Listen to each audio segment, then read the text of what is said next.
जगमग जरेला जोत।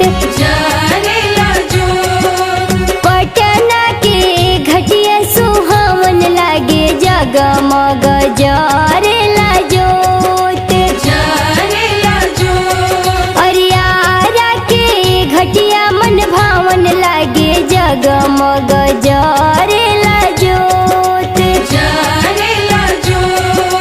पटना के घटिया सुहावन लागे जगमग जरेला जोत।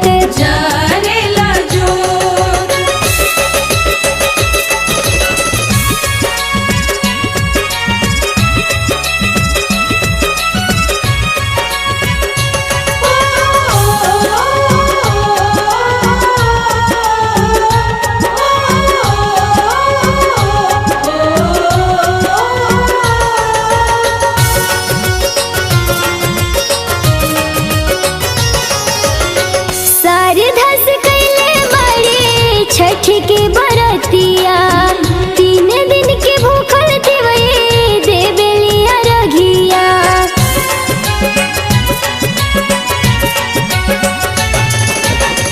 सारे धस कैले बड़ी छठ के बरतिया 3 दिन के भूखल दिवई देवेलिया रघिया। आज के रतिया पावन लागे जगमग जरेला जोत। बक्सर के घटिया सुहावन लागे जगमग जरेला जोत। छठी माई के घटिया सुहावन लागे जगमग जरेला जोत।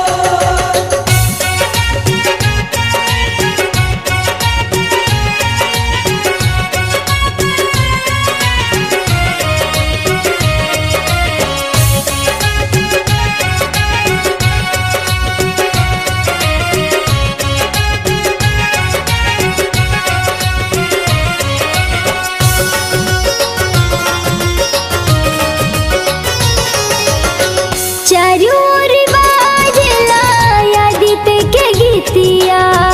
गह गह करेला गंगा जी के घटिया।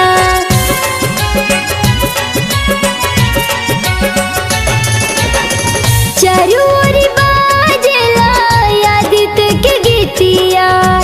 गह गह करेला गंगा जी के घटिया। दीवा मूंगा घटिया मन भावन लागे जगमग जरेला जोत।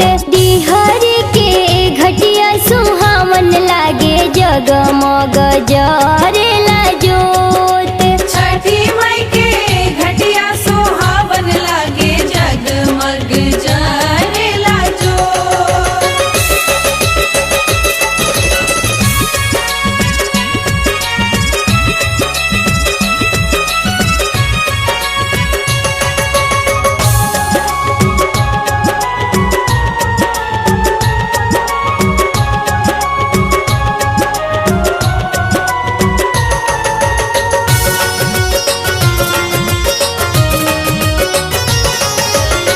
राहुल धर्मवीर अइले छठी घाटे। किरण के गावल गीतिया चारों ओर बाजे।